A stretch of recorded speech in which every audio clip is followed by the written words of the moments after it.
The text message arrived at 3:47 p.m. on a Tuesday. Family group chat. 17 members. My mother's announcement. Family dinner this Saturday at 6 p.m. Everyone please come. We have exciting news about Jessica's promotion. Jessica. My older sister. The golden child. The one who did everything right. I stared at my phone in the back of an Uber heading to a board meeting. My assistant had scheduled it weeks ago. Couldn't miss it. I typed back, can't make it. Work commitment. The responses came immediately. Jessica, of course you can't. What could possibly be more important than family? Mom, Sarah, this is Jessica's big moment. Surely your little job can wait. My brother Derek, I'm rearranging my entire schedule. You can't do the same. Dad, very disappointed in you, Sarah. I put my phone in my bag. I'd learned years ago that explaining was pointless. They'd made up their minds about me a long time ago. The Saturday dinner happened without me. I spent that evening reviewing Q3 projections with my CFO. LifeBridge Systems was about to close our Series D funding round.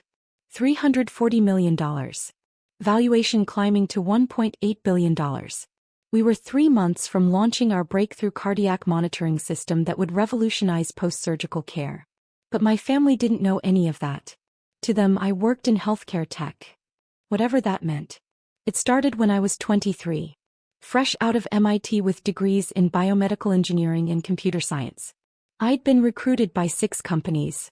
Offers ranging from $180,000 to $240,000.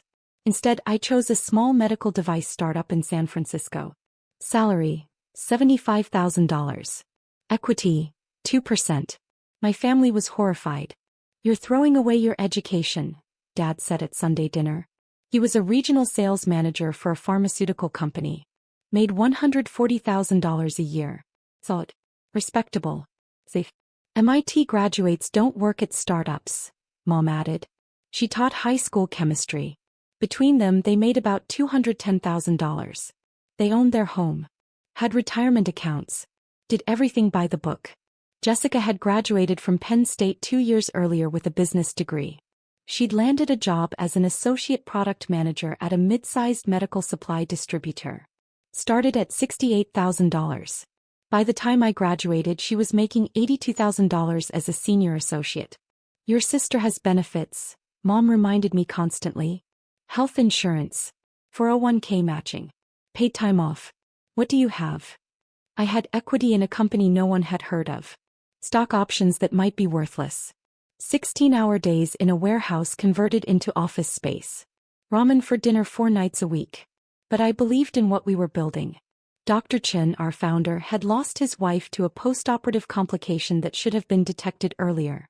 He'd spent 8 years developing a wireless monitoring system that could predict cardiac events before they became critical. The technology was brilliant. The execution was chaotic. But we were onto something real. 3 years later, that startup was acquired by a larger medical device company for $180 million. My 2% became $3.6 million after taxes. I was 26 years old. I didn't tell my family about the acquisition. They knew I'd changed jobs, but assumed it was just another lateral move in my unstable career path. Jessica had just been promoted to product manager. Salary, $95,000. Mom threw her a party. Invited 37 relatives. I used my acquisition money to start LifeBridge Systems with 2 former colleagues. We'd identified a massive gap in remote patient monitoring. Hospitals were losing patients to preventable complications because continuous monitoring ended when patients went home. We built an AI-powered system that could detect subtle changes in cardiac rhythm, blood pressure, and oxygen levels. Our algorithms could predict heart attacks, strokes, and pulmonary embolisms an average of 47 hours before traditional symptoms appeared. We started in my apartment. 3 founders, sleeping 4 hours a night, living on pizza and ambition. 2 years later we had FDA approval for our first device. 4 years later we had contracts with 147 hospitals across 18 states. 6 years later we had 412 employees, $180 million in annual revenue, and venture capital firms fighting to invest in our Series D round. But at family dinners when someone asked what I did, I said, I work in healthcare tech. And my family nodded politely and changed the subject to something more interesting. Like Derek's new title as operations manager at a logistics company. Or Jessica's latest achievement, senior product manager. Salary, $118,000. The dinner I missed turned out to be exactly what I expected. My cousin Rachel sent me photos afterward. Jessica standing in my parents' living room, holding a champagne glass, making an announcement. She'd been promoted to Director of Product Strategy. Salary, $142,000. First time anyone in our immediate family had broken $140,000. We're so proud of you, Mom said in the photo, arm around Jessica's shoulders. Dad raised his glass. To our successful daughter. Derek posted on Instagram, sister crushing it in the corporate world. Some of us are out here making it happen. The caption felt pointed. I liked the post and moved on. 3 weeks later, another family dinner. This time I could attend. Sunday at 5 p.m. I arrived 15 minutes late because a crisis call with our lead investor ran long. We were finalizing terms for the Series D. I'd spent 90 minutes on Zoom negotiating valuation. I walked into my parents' house wearing jeans and a sweater. Jessica was in business casual. Blazer. Pressed pants. She looked like she'd come from the office, even though it was Sunday. Nice of you to show up, she said when I walked into the kitchen. Traffic was bad, I lied. From where? Don't you work from home? I had a meeting. On Sunday. She raised her eyebrows. Must be important. Mom called us to the table. Pot roast. Mashed potatoes. The same meal she'd been making for 23 years. We sat. Dad said grace. We ate. So, Sarah, Derek said after 10 minutes of small talk. What exactly do you do? Like day to day? I'd been asked this question 17 times over the years. My answer was always the same. I work on medical monitoring systems. Software and hardware integration. Patient data analysis. That sounds very technical, Mom said in a tone that meant she had no idea what I was talking about and didn't care to learn. It is, I said. Do you manage anyone? Derek asked. I managed 412 employees. I had 7 direct reports, including our CTO, CFO, and VP of Clinical Operations. A few people, I said. A few. Jessica laughed. That's adorable. I manage 15 people now. Full P&L responsibility. $47 million budget. It's intense. That's impressive, I said. And I meant it. Jessica was good at her job. She worked hard. She'd earned her success. What's your budget? Derek asked me. I don't really work with budgets, I said. Which was technically true. I didn't work with budgets. I approved them. Our operating budget for the year was $96 million. So you're more of a technical person, Dad said. Not really management track. Something like that, I said. Jessica sipped her wine. There's nothing wrong with being an individual contributor, Sarah. Not everyone can handle leadership responsibilities. I cut my pot roast and said nothing. How much are you making these days? Derek asked. If you don't mind me asking. I did mind. But the question hung in the air. Enough, I said. She probably makes, what, 90? 100. Jessica guessed. Tech jobs pay well, but without management responsibility, there's a ceiling. I'm comfortable, I said. My salary was $285,000. Plus equity. Plus bonuses. My net worth was approximately $47 million between my acquisition windfall, my LifeBridge equity, and investments. But they didn't ask for details. And I didn't offer them. Well, I'm just proud that someone in this family finally broke into 6 figures, Mom said, beaming at Jessica. Your father and I never managed that, even with both our salaries combined. It's a huge milestone, Dad agreed. Director level at 32. That's exceptional. Jessica smiled. I've worked really hard. It shows, I said quietly. After dinner we moved to the living room. Coffee and pie. Mom brought out photo albums. Pictures of Jessica's college graduation. Her first apartment. Her promotion celebration last month. Do you have any pictures from work, Sarah? Mom asked. What's your office like? It's nice, I said. Pretty standard tech office. Open floor plan? Derek asked. I've heard tech companies do that. Sounds distracting. We have a mix, I said. Private offices for senior people. Collaborative spaces for teams. Do you have your own office? Jessica asked. I do. That's surprising for someone without direct reports, she said. Must be nice. I had a corner office on the 8th floor of our building in downtown San Francisco. Floor-to-ceiling windows. View of the bay. My name on the door. And on the building directory, Sarah Chin, CEO and co-founder. But they didn't ask. And I didn't tell them. The invitation arrived 6 weeks later. Medical Technology Innovation Summit. Boston Convention Center. March 15th to 17th. 3 days of keynotes, panels and networking. The premier event for healthcare technology executives. My assistant forwarded it to me. You're scheduled for the opening keynote on March 16th at 9 a.m. They're expecting 2,000 attendees. I'd spoken at MCAS twice before. Once as a panelist 4 years ago. Once as a keynote 3 years ago. This year they wanted me to deliver the opening address for the entire conference. The theme, Revolutionizing Patient Care Through Predictive Technology. My speech was already written. 45 minutes on how LifeBridge systems had reduced post-operative mortality rates by 34% in hospitals using our monitoring systems. How our AI had saved 2,847 lives in the past 18 months. How we were expanding into home care, rehabilitation facilities and nursing homes. I confirmed my attendance. 2 weeks before the conference, another family group chat message. Jessica, guess what? My company is sending me to MTIS in Boston. All expenses paid. This is huge for my career. Mom, that's wonderful. What's MTIS? Jessica, Medical Technology Innovation Summit. Only the most important healthcare tech conference in the country. Major executives, industry leaders, product launches. I'm going as part of our business development team to explore new vendor partnerships. Derek, fancy. Will you meet anyone famous? Jessica, probably. Last year the keynote speaker was from Medtronic. This year I heard it's someone from a billion-dollar startup. These people are on another level. My phone buzzed in my hand. I stared at the messages. Jessica was going to MTIS. She'd be in the audience. For my keynote. I could have told her right then. Could have said, that's my conference.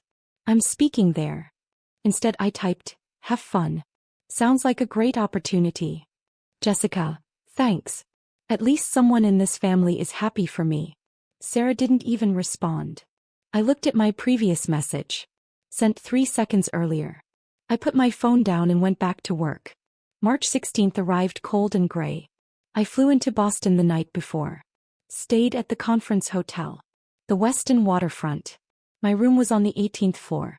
Harbor view. The conference organizers had sent a gift basket. Chocolate. Wine. A handwritten note. Thank you for inspiring our industry. I ordered room service and reviewed my presentation one last time. 2,000 people. Including my sister. I thought about texting her. Meeting for coffee. Explaining before she found out in front of everyone. But something stopped me. Maybe it was the years of healthcare tech isn't real comments. Maybe it was the constant comparison to her real career.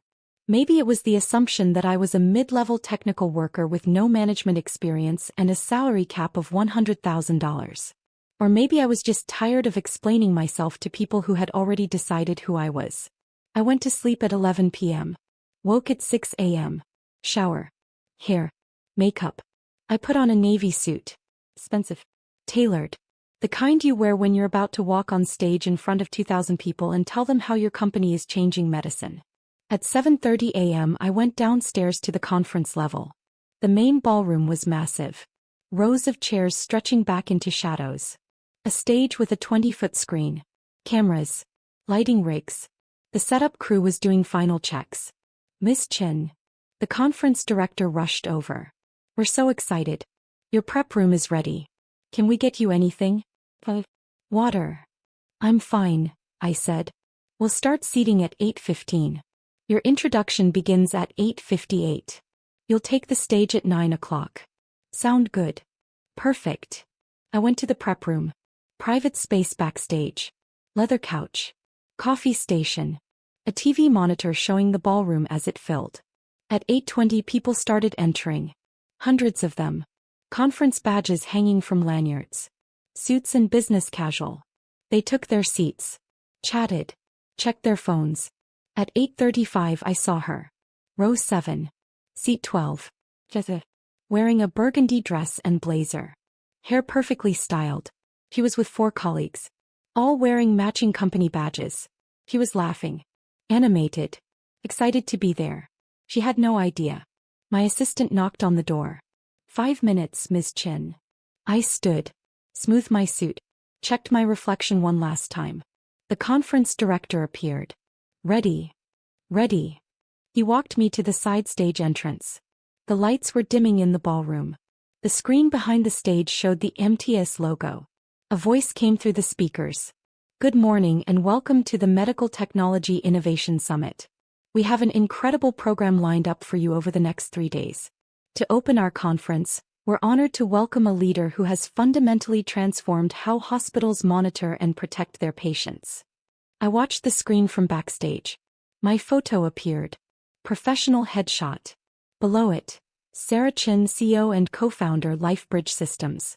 After earning dual degrees from MIT in biomedical engineering and computer science, Sarah Chin co-founded LifeBridge Systems 7 years ago with a revolutionary vision. What if we could predict medical emergencies before they happened? I saw Jessica in row 7. She was looking at the screen. Then at her program. Then back at the screen. Today, LifeBridge Systems' predictive monitoring technology is used in 147 hospitals across 18 states. Their AI-powered systems have saved an estimated 2,847 lives by detecting cardiac events, strokes and pulmonary complications an average of 47 hours before traditional symptoms appear. Jessica's mouth was open. She turned to the colleague next to her. Pointed at the screen. Pointed at her program. Last month, LifeBridge Systems closed their Series D funding round with a valuation of $1.8 billion. Under Sarah's leadership, the company has grown to over 400 employees and $180 million in annual revenue. She's been named to Forbes 30 Under 30 Fortune's Most Innovative Leaders and the Healthcare Technology Excellence Award. The colleague Jessica was talking to pulled out their phone. Started typing. Probably Googling my name. Please join me in welcoming to the stage Sarah Chin, CEO of LifeBridge Systems. The applause started. I walked out.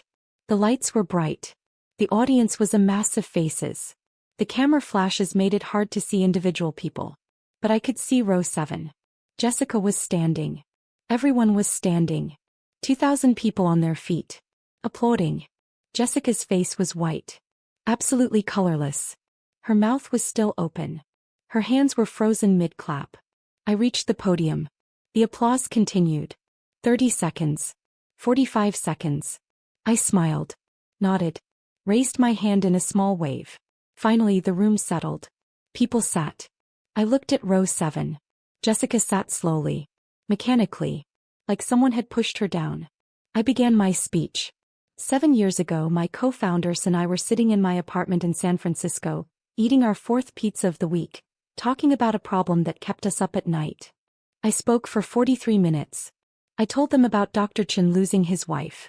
About the preventable complications that kill 7,000 Americans every year.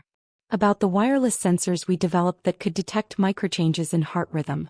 About the machine learning algorithms that could analyze 10,000 data points per second and identify patterns invisible to human doctors.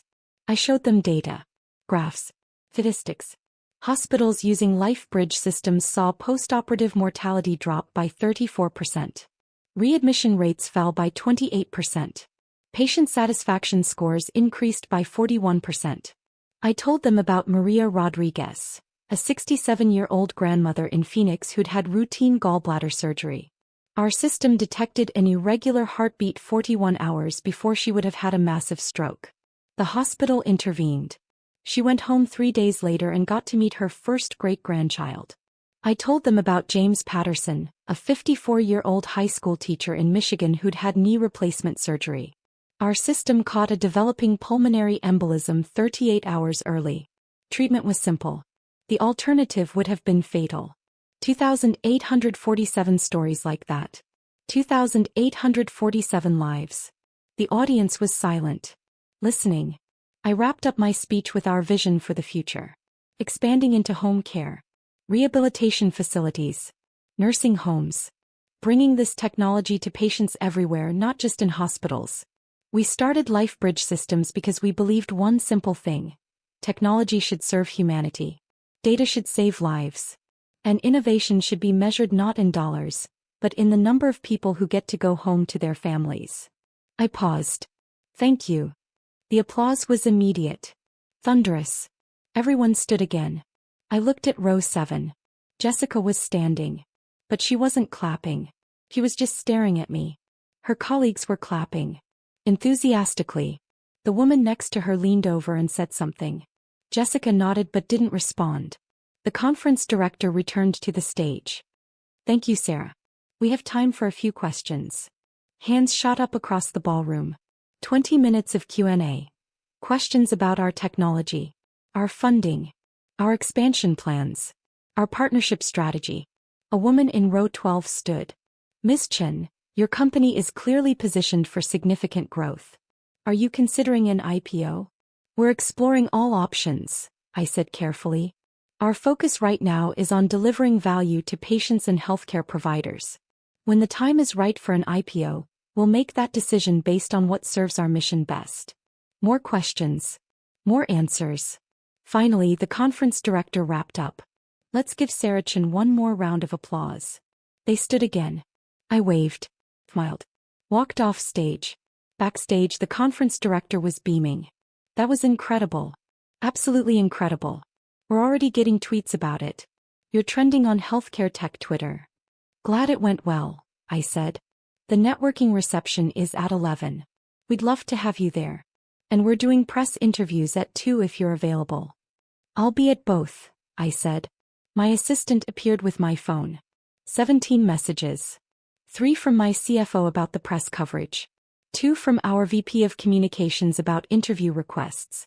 5 from investors and board members congratulating me. And 7 from my family group chat. I opened the group chat. Derek, Sarah? Derek, you're the CEO of a billion-dollar company? Mom, Sarah, is this true? Are you really the person who just spoke? Dad, we had no idea. Derek, Jessica just sent me a video.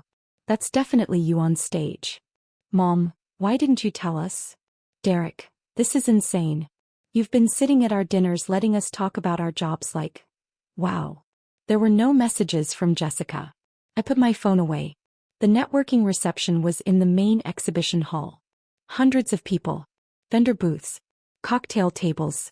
I was immediately surrounded by executives, investors, and journalists. Ms. Chen, I'm from MedTech Daily.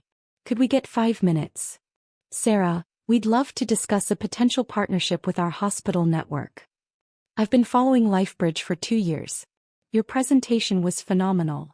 I worked the room, smiled, shook hands, exchanged business cards, had the same conversation 40 times. At 11:47 I saw Jessica. She was standing near the LifeBridge Systems booth. Our marketing team had set up a display. Photos of our technology. Monitors showing our interface. Testimonials from hospital administrators. She was reading one of the testimonials. I walked over. Hi, Jessica. She turned. Her face was still pale. Sarah. Her voice was flat. So, this is what you do? Yes. You're the CEO of a billion-dollar company. $1.8 billion, I said. At last valuation. She blinked. And you never mentioned this. Not once. Not at any family dinner. Not when Mom asked about your job.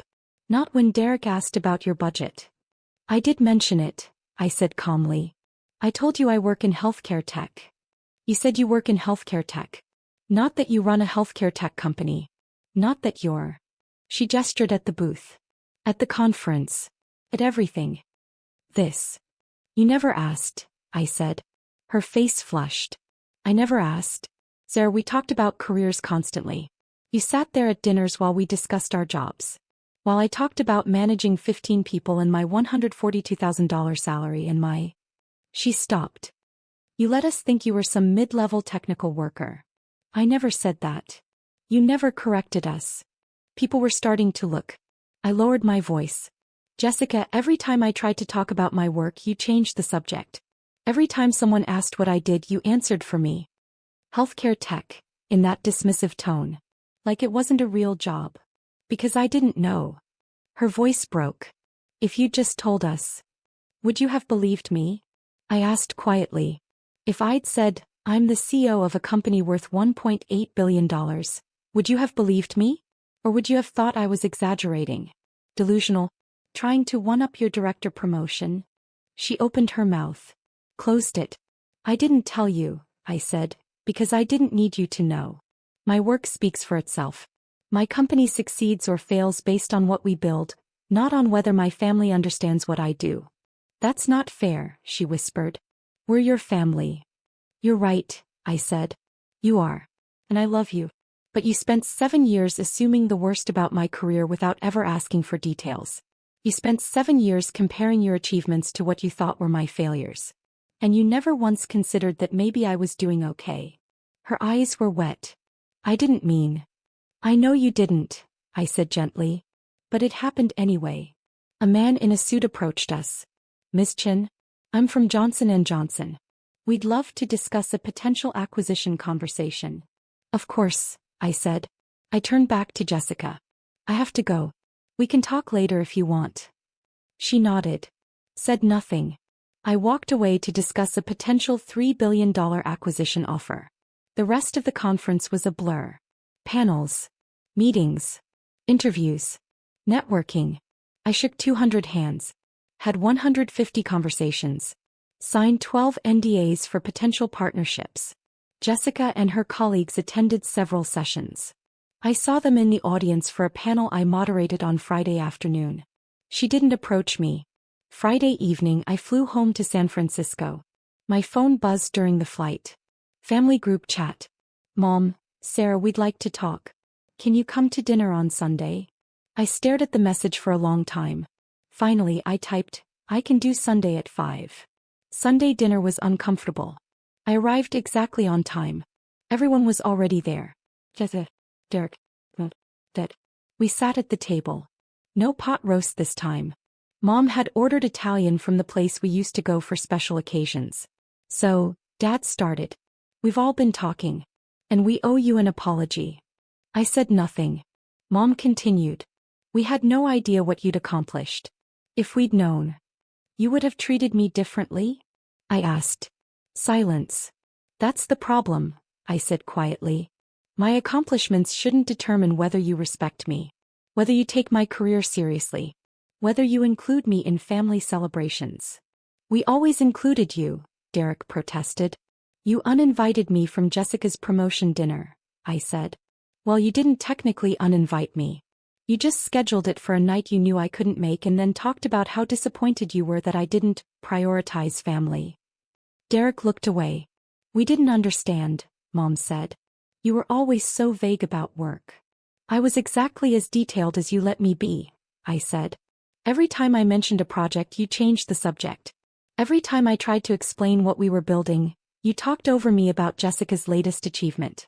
I learned to stay quiet because it was easier than fighting for airtime in conversations where no one was listening. Jessica was crying silently. I'm not saying this to hurt you, I continued. I'm saying it because it's true. You decided I was the unsuccessful one. The one who made bad career choices. The one who needed advice about stability and benefits and 401 Burmese chots. And you never questioned that narrative. We were wrong, Dad said. His voice was thick. We were completely wrong. And we're sorry. I took a breath. I appreciate that. Can we start over? Mom asked. Can you tell us about your company? Really tell us. So I did. I told them about the apartment startup days. The acquisition. The founding of LifeBridge. The FDA approval process. The first hospital contract. The growth. The challenges. The victories. I told them about the Series D round. The valuation. The expansion plans. I told them about the patients. The lives saved. The families who still sent me thank you cards. They listened. Actually listened. When I finished, Derek said quietly, I'm sorry I made that comment about managing 15 people. I'm sorry I bragged about my salary, Jessica whispered. When you were making, what are you making? More than I need, I said simply. Are you a millionaire? Dad asked. Yes. How much of a millionaire? I hesitated. Do the specifics matter? I guess not, he admitted. We ate in silence for a few minutes. Finally, Jessica spoke. My colleagues at the conference wouldn't stop talking about you. About your speech. About LifeBridge. My boss asked me 3 times if I could introduce him to you. I had to admit I didn't even know what your company did. You can introduce him, I said. If you want. Really? Of course. You're my sister. She started crying again. I was so awful to you. You weren't awful, I said. You just didn't know. I should have known. I should have asked. Yeah, I said gently. You should have. 3 months later, Jessica called me. Sarah? Do you have a minute? Sure. What's up? I'm thinking about leaving my job. I sat up straighter. Really? Why? Because I realized something at that conference. I've been so focused on climbing the ladder at one company that I haven't thought about whether it's the right ladder. Whether it's leading somewhere I actually want to go. Where do you want to go? I don't know yet, she admitted. But I want to figure it out. And I want to do it without comparing myself to you or Derek or anyone else. I want to build something that matters to me. That's really brave, I said. I learned from the best. She paused. Will you help me? Not with money or connections or anything like that. Just advice? Perspective. Of course, I said. Anytime. We talked for an hour. About her skills. Her interests. Her dreams. Things we'd never discussed before because we'd been too busy comparing instead of connecting. When we hung up, I realized something. The standing ovation at MTIS had been satisfying. The validation. The recognition. Watching my sister realize who I was. But this conversation mattered more. Not because she finally respected my success. But because we were finally talking to each other as people, not as competitors. 6 months after MTIS, LifeBridge Systems announced our Series E round. $500 million. Valuation $3.2 billion. The press release went out on a Tuesday morning. Within an hour my phone buzzed. Family group chat. Mom, we saw the news. Congratulations. Dad, so proud of you, honey. Derek, holiest asterisk T Sarah. $3.2 billion. And then Jessica, not surprised at all. You're amazing. Red heart. I smiled and replied, thanks everyone. Excited for what's next. Because that was the thing about success. It wasn't about the validation. It wasn't about proving people wrong. It wasn't about standing ovations or press releases or valuations. It was about building something that mattered. Saving lives. Creating jobs. Pushing technology forward. The rest was just noise. My family understood that now. Finally. And that made all the difference. 2 years later, LifeBridge Systems went public. IPO day. Nasdaq. Opening bell at $42 per share. By close we were at $67. Market cap, $8.9 billion. My family flew to New York for the ceremony. Derek, Jessica. They stood on the trading floor with me. Wore LifeBridge t-shirts. Smiled for the cameras. When I rang the bell, they cheered louder than anyone. Afterward, we went to dinner at a restaurant in Tribeca. Expensive. Celebratory. The kind of place we never went when I was growing up. This is incredible, Mom said, looking around. I can't believe this is our life now. It's not your life, I said gently. It's mine. You're welcome to visit it. But it's mine. She blinked. Then nodded. You're right. I'm sorry. I meant I'm proud to see you achieving your dreams. Thank you, I said. That means a lot. Jessica raised her glass. To Sarah. Who never needed us to believe in her, but I'm glad we finally do. To Sarah, everyone echoed. We clinked glasses. I looked around the table at my family.